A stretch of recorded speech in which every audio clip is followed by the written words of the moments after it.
lot of them, like Massapus, who scored, who took the lead against Brazil in '62. Yeah. He took the lead for 2 minutes, and then that was it. You know, they were never going to win that match, but you know, he was saying, you know, for 2 minutes, I thought I'd scored the winner in the World Cup final. The other thing is that a lot of these people are frozen in time. See, so when I look at a picture of Marco Tardelli, I see him with his arms out, his mouth open, in his pomp. Yeah. But, you know, with respect to Mark, he's put a bit of timber on things, haven't we all? Yes. Yeah. But it's interesting seeing these people now. Yeah, yeah. I mean, the thing, part of the motivation for me to do it is, you know, a lot of these guys, if you saw them across, a busy restaurant, you wouldn't know who they were, and you know, and if somebody just nudged you and said, "See that guy over there? He scored a goal in the World Cup final," it's sort of like, right, I've got to go and talk to him. Yeah. Which was sort of the motivation behind the whole project. Were you in awe of? I mean, you take lots of pictures of sort of famous people, sort of music industry and film and everything. But were you in awe of any of these guys? Was there someone that you were a bit nervous about meeting? Absolutely. Well, everybody has sort of their World Cup final. For me, I'm 59, so my World Cup final was '78. Yeah. I was 12, so it's sort of, you get football, but you haven't discovered girls and partying yet. Yeah. So that was the most exotic thing I'd ever seen. So Mario Kempes was, you know, he was amazing. But I mean, this is unkind. But we were on. All of them got some money, and we were in the. And it took some of them took a lot of negotiation.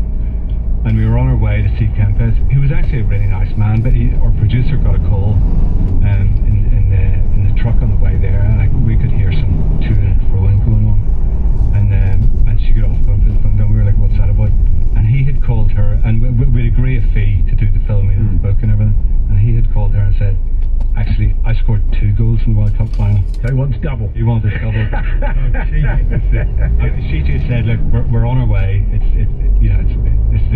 this or it's with." I had to persuade him to wear a Super Mario outfit.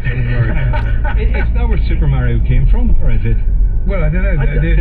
He looks a bit like him, doesn't he? I was like, yeah, I guess it's part of the commentary. I think. So you had to get Mario Kempes to put the suit on. Yeah. And he wouldn't do it. He didn't want to do it. He said, well, with good reason. He did do it. I put Right. my powers of persuasion.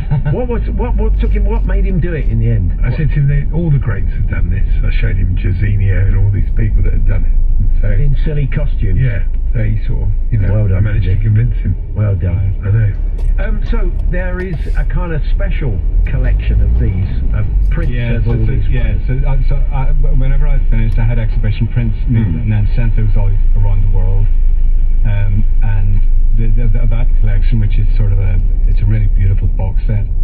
It's up for auction in New York, but it's the auction's actually online. It's Goldins, GOLDINS dot something. But if you just Google it, that auction opens on 15th, which I think is Friday. Okay, so that would be for a special collection. Well, it's fascinating stuff. I mean, as you say, it's getting more difficult to get these guys these days. Any plans to sort of revisit it or not? No, because the publisher said to me, look, if you want to keep doing this, we'll support it. But the problem is, I mean, I've told you stories about Bijou and whatever, and those stories about back in the day. But if I kept, and you can see the narrative arc in the book, but if I kept doing this, every 4 years, it would be a 23-year-old multimillionaire. Yeah. And then the next World Cup would be the same. And so the story would sort of flatline. And there'd be people saying, well, he can't talk about that, we won't let him mention that. Exactly. You've got to mention his sponsor. You've got to show. And also, footballers, I mean, I can understand why, but all footballers do these days is play football. There's not much else going on. That's unkind, but it's sort of true. Well, Michael, thanks ever so much for coming in. And Mark, in 30 days for the start of the World Cup. Yeah, brilliant. And there is a film. Is the film still available on YouTube? The film, well, it's on YouTube. There's a slightly weird version on YouTube because somebody's put some weird voiceover on it. But it's an ESPN film, but you can find it on YouTube, and you can get that book on Amazon. Brilliant. Good.